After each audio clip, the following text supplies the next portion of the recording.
bypass at blocking diode. Napakalaking tulong nito upang maging mas malaki ang harvest ng ating mga solar panel. Pero, ano nga ba ang purpose nito? Alamin natin yan ngayon.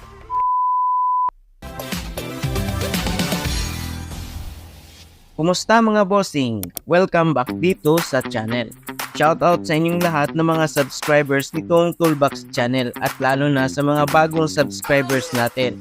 Welcome po dito sa Toolbox channel. So, karagdagang kaalaman na naman ang pag-uusapan natin ngayon at ito ay tungkol sa maliliit na electronic component na ito. Pero, napakalaking tulong sa atin kung alam natin kung ano ang trabaho nito sa ating solar panel. Ito ang bypass at blocking diode. Paano nagtatrabaho ang isang diode? So, gumagana ito gaya ng isang switch. Pero, espesyal ang operation ng switch na ito.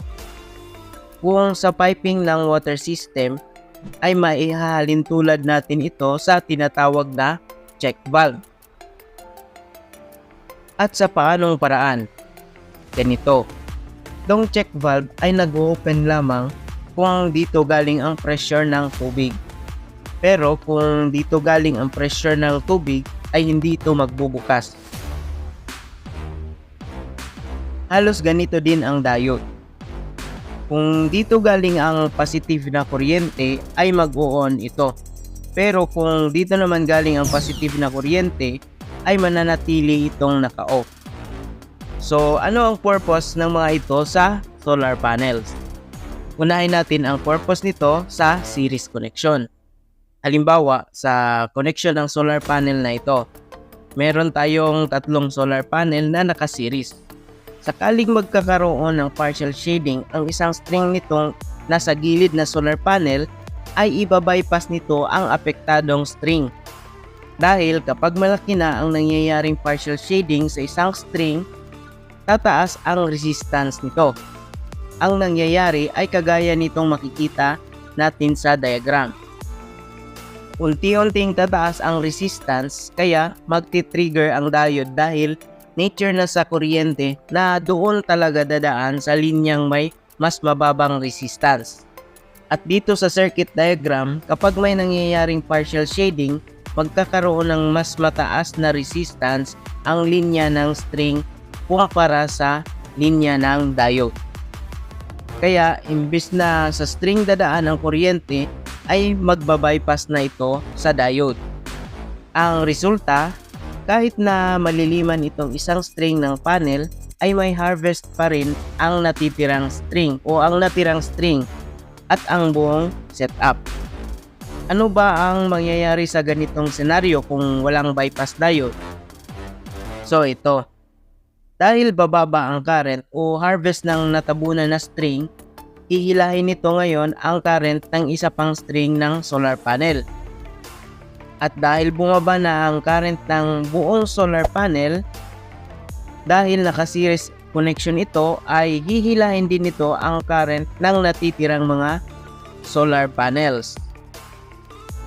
Ang blocking diode sa series connection ay hindi ganong nagagamit dahil ang purpose lang nito ay para maiwasan ang return voltage o yung pabalik na daloy ng kuryente.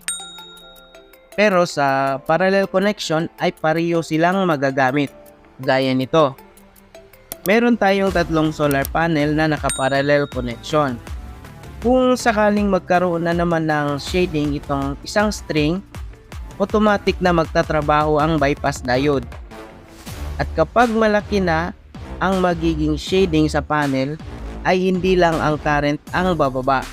Maapektuhan na pati ang voltage nito. Ito ay bababa din.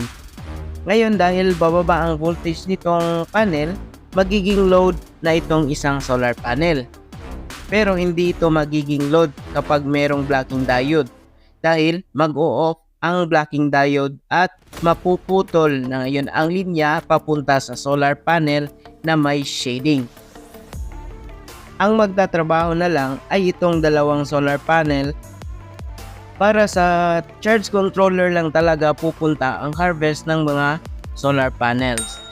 So, importanteng tandaan natin ang mga ito. Una, ang bypass diode ay nagtatrabaho na parang switch na naka-normally open. Pangalawa, ang blocking diode naman ay parang switch na nagtatrabaho bilang normally closed. Ang bypass diode ay nakaparallel sa string. Ang blocking diode naman ay nakaseries sa solar panel. Kung ilang bypass diode ang makikita mo sa likod ng solar panel, ibig sabihin, yun din ang bilang ng string meron ang solar panel na yon. Ang blocking diode ay importanteng mailagay sa mga solar panels na naka-series parallel connection o yung tinatawag na array. Kadalasan, ang blocking diode ay hindi natin makikita sa likod ng solar panel. Minsan ay nakalagay ito sa mga breaker box o sa mga combiner box. Magagamit ang blocking diode kapag may dalawang facing ang solar panel mo. Halimbawa ganito, yung isang string ay nakaharap sa east at yung isa naman na string ay nakaharap sa west. Kung sakaling may partial shading yung isang string, ay maiwasang hatakin ang voltage pababa ng kabilang string.